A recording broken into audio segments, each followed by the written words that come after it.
Good afternoon. I'm Williams-Isom, Deputy Mayor for Health and Human Services. And for this week's Asylum Seeker Briefing, I'm joined by Masha Gindla, Executive Director of the Asylum Seeker Application Health Center. We launched the Asylum Seeker Application Health Center in late June. Since then, we've had and been able to complete over 3,800 applications, helping thousands of families take another step towards building their lives here. In prior briefings, we discussed the important role of caseworkers and legal partners and academic institutions in this effort. This week, we're excited that students have come from a number of academic institutions, and they're beginning to work at this center, helping to scale our efforts. Today, we're taking this work a step further. I'm proud to announce that teams are currently conducting a sprint to survey the tens and thousands of adults in our care and determine who is eligible to apply for work authorization right now. This effort began last week and will continue over the coming weeks as we work to reach approximately 40,000 adults in our care. By surveying those in our cares, we will also be able to send reminders to people in the coming weeks and months as they approach their eligibility to apply for work authorization. I'll now turn it over to Masha Gindla, the Help Center's Executive Director, to provide an update on our work at the Asylum Application Help Center as we passed over the past couple of months to see how that work is going. Masha? Thank you, Deputy Mayor. So, as a reminder, the Asylum Application Help Center opened at the end of June, and our goal is to help asylum seekers file their asylum application. That's going to be their official petition to remain in the United States due to persecution that they have suffered or fear they will suffer in their home countries. So applicants have a year to apply, and for most applicants, this application is their only pathway to eventual work authorization, which I'll go into in a little bit. So how does the center work? Clients have to live in one of our city emergency sites to be able to be eligible to get an appointment. We are appointment-based so that we know which languages are coming so that we can be sure to have translation available. When clients come in, they meet with a trained application assistant who explains what applying for asylum entails. We do a lot of education at this point, and we want to make sure people make informed consent about whether they want to proceed. If clients do wish to proceed, and if they can articulate a fear of persecution, we will help them fill out their 589 form, which is the official form you fill out in order to apply for asylum. It's a comprehensive form. It asks a lot of detailed questions, and it also asks the applicant to go into detail about what harm they have experienced or fear they will experience. So these appointments can often last 4 hours or more. They can go into really sensitive information, and we're very grateful for our staff for staying strong and motivated during these interviews as well. So once an application is completed, it is reviewed by at least 2 immigration attorneys and mailed for the applicant. The applicant gets a tracking number, and they'll know when that has been received. Since we started in late June, as the Deputy Mayor have said, we filed over 3,800 applications and counting. So that's for asylum. Now I want to go into work authorization because, as we know, that is ultimately what will get these folks situated. So there are 2 pathways to work authorization. For a majority of asylum seekers that we are seeing, they can only apply for work authorization 150 days after the federal government has received their asylum application. So that's the majority of our cases because they have been given no status and they need to wait that period. So for all the clients we are seeing, the 3,800 and counting, we're going to call them back at their 6-month mark, bring them back in, and file their work authorization for them. For a minority of the clients we're seeing, asylum seekers that have been given humanitarian parole or TPS, so temporary protective status, those folks can apply right away. When we see those clients, we file work authorization for them right away, but they've been a minority of our clientele so far. The survey effort the Deputy Mayor has mentioned is an effort for us to identify who else might be eligible via either TPS or having parole status. So folks that have heard about the CB1 app will know that people that have gotten here through the CB1 app have that parole status, so they are eligible.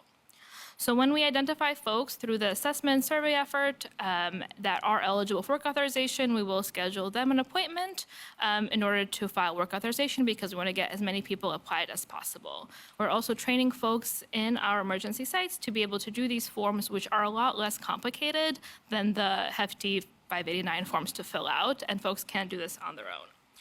So we obviously want as many people to apply for work authorization as possible, and we're dedicated to making it done. Everyone that's come through the Application Help Center that has been eligible, we have applied for. And so just on behalf of all the application assistants doing this work, all the immigration attorneys that have joined our efforts, we're really grateful for our opportunity to help these individuals and get them on the path to work and stability and fulfill kind of their strong desire to get to work. Thank you, Deputy Mayor. Thank you so much, Masha. It just reminds me, you and your team and all of the volunteers and our partners, it's such hard work. It's being managed so well. I wish more people can come and see the operation that you're doing, but it's tough. Listening to some of the stories, listening to what people have gone through. And so there's mental health and social services that are set up on site, not just for the folks that are applying for asylum, but also for the workers who themselves are, I think, experiencing some secondary, tertiary trauma as they hear some of those stories. So thank you so much to you and your team for that work. This is certainly a whole of government effort here. So now let me give you some of the numbers. As of September 10th, we have over 112,800 people in our care, including over 59,900 asylum seekers. Over 113,300 asylum seekers have come through our intake center since last spring. We have opened 208 sites, including 11 humanitarian relief centers. And last week, from September 4th to September 10th, more than 3,200 new asylum seekers have entered our care. That's the number that we look at every week when we are talking, when people say that the numbers are slowing down. I keep reminding everyone that no matter how well we do to get people out the system, if we have that amount of people that are continuing to come through the front door, it is going to be hard to keep up. The mayor announced over the weekend a set of cuts to the leaders of our city agencies.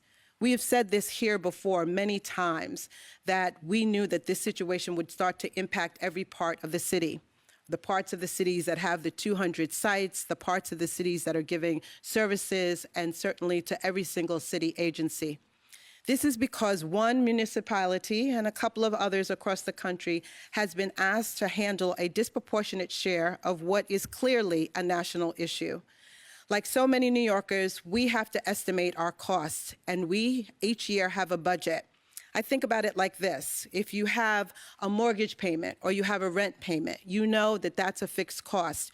You know that you have to deal with food that you need for the month. Your kids are going back to school. We have to get kids supplies, school supplies. You have to make sure that they have the clothes that they need. And then all of a sudden, something comes out of the blue.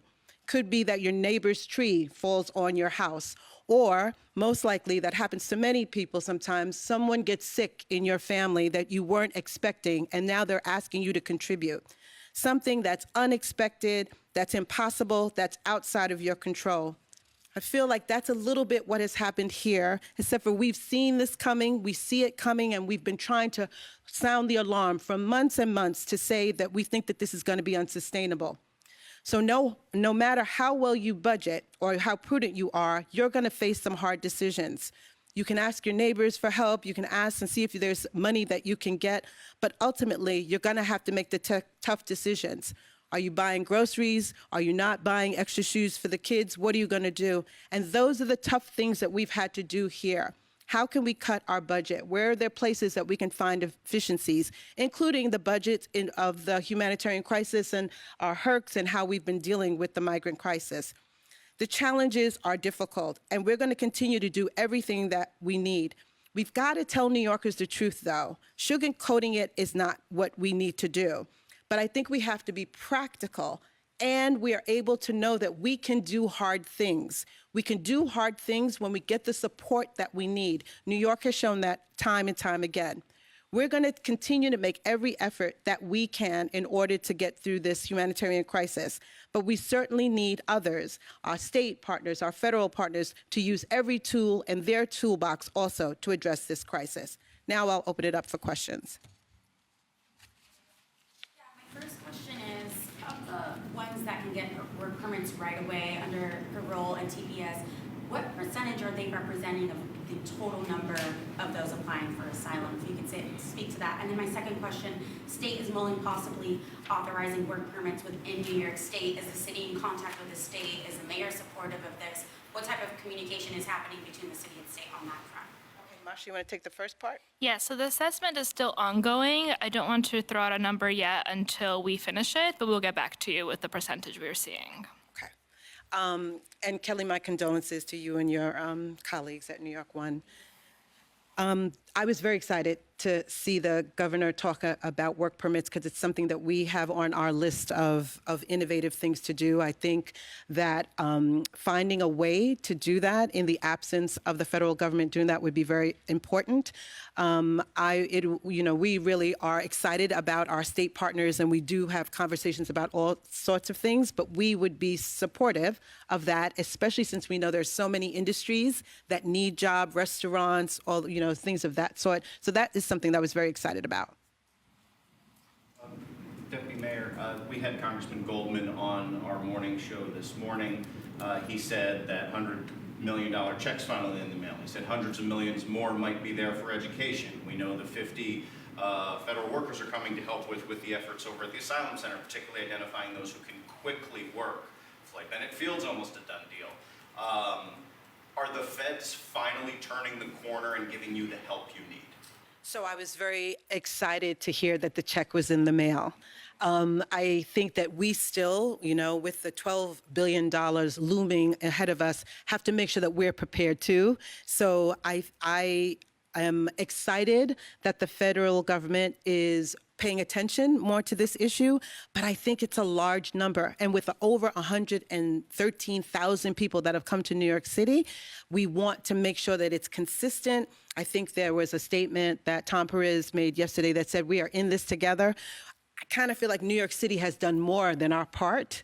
And so we would really like to see, our state partners and our federal partners step up and take more of a coordination role here. Help us decompress people at the border so that we're not getting 3,200 people through our front door. Let's call for a federal declaration of emergency. Those types of things, I think, would be continuing to move in the positive direction that I'm seeing. And to follow up on those who are subject to humanitarian parole, any idea of why you're not seeing more folks like that? Because I feel like it's been a few months now since the app is up and running, the Biden administration likes to talk about, and that should make them more quickly eligible. The feds have even said repeatedly, we think there's a lot of people who are eligible now.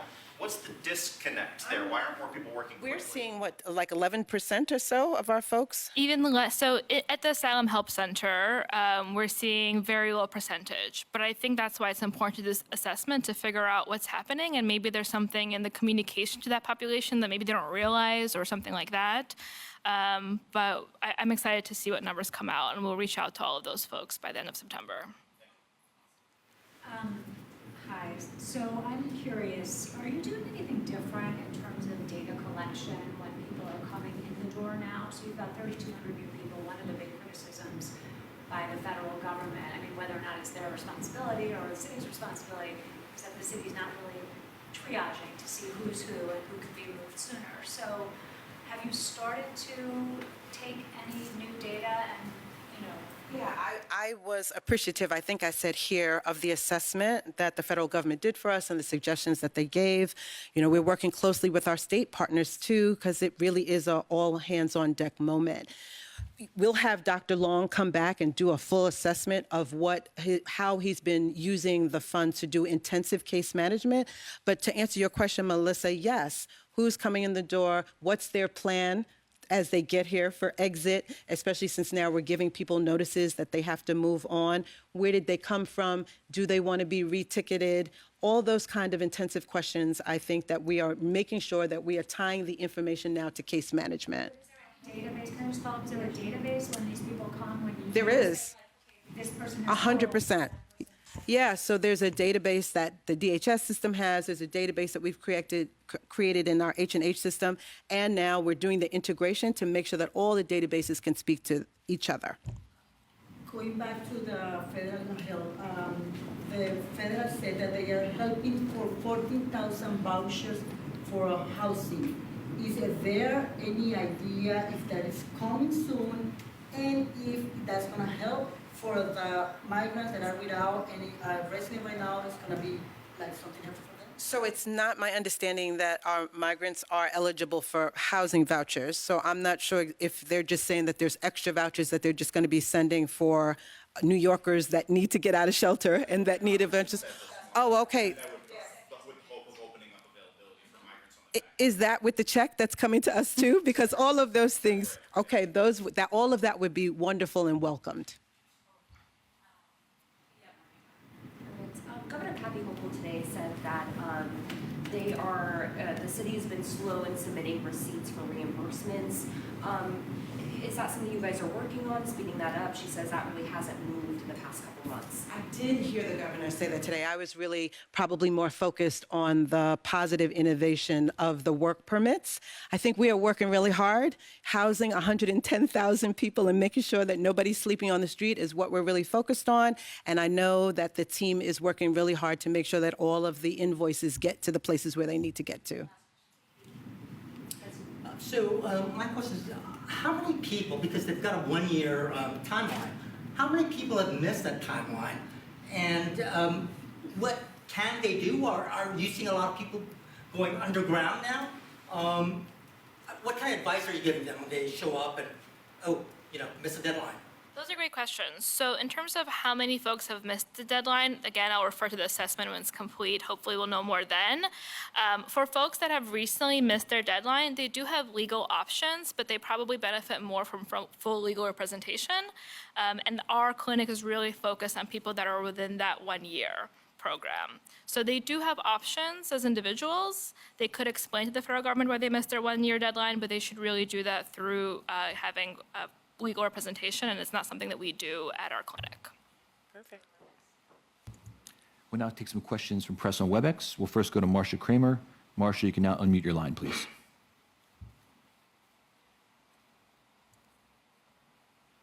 Hello? We hear you, Marcia. Can you hear me? Yes, we can. I have sort of a two-part question, Deputy Mayor.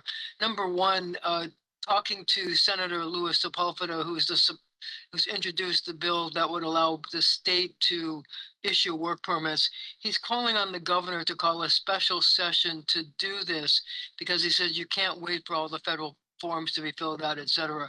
I wonder if you think that's a good idea. And he also suggests that CUNY and SUNY campuses could start hiring migrants and asylum seekers right now. So will CUNY do that? Will you ask SUNY to do that?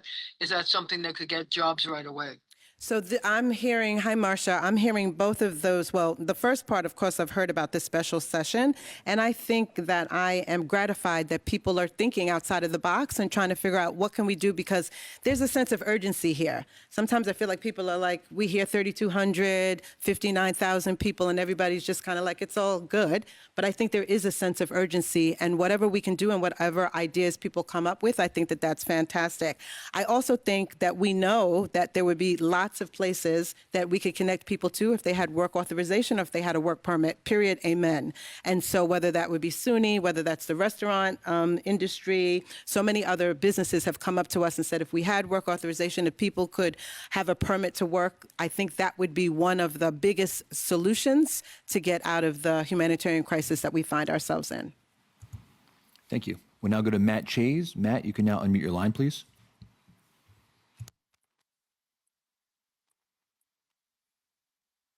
To the head of the application assistance program, your personnel have helped file, I think you said 3,800 applications. How many people does that represent? In other words, there could be more than one person on an application, as I understand it. And how many prospective applicants chose not to file applications for whatever reason? And then to the deputy mayor, the 59,000 number of those in the city's care doesn't appear to have gone up in weeks, even as thousands more migrants, as you just noted, have come to the city. Why is this number static? Where are these folks living? You want to start? Yes. So you're absolutely right because most applications have derivatives, so spouses or children. Let me get back to you with the exact number. It's larger than how many applications we filed. And a good point about that is that when those folks are ready to file for work authorization, all the derivatives can file as well. So really, with one application, you could have a family covered. The second question that you asked was how many folks refused or didn't proceed. I would say in a given day, we see about 150 people and maybe 2 to 3 stop the process with us, either because we find that they're not eligible or because they, after hearing our informational session, decide to opt out on their own. But it's a very small minority. So to the question of where are people going, I think that our intensive case management, our reticketing, and our 60-day notices are working. People are finding other opportunities. I don't know if this is good or bad, but since people have been here for 14 months, they're now creating their own community. They're living, finding communities together. People are going outside of New York City. And so that's a good thing. That's what we want to see more of. We want to see people to continue to not stay in the shelter system, but to move on to other opportunities. So yeah, you're exactly right. And we do really feel like with some of the policy changes, we will continue to see those numbers continue to exit the system. Thank you. Our last question goes to Jeff Mays. Jeff, you can now unmute your line, please.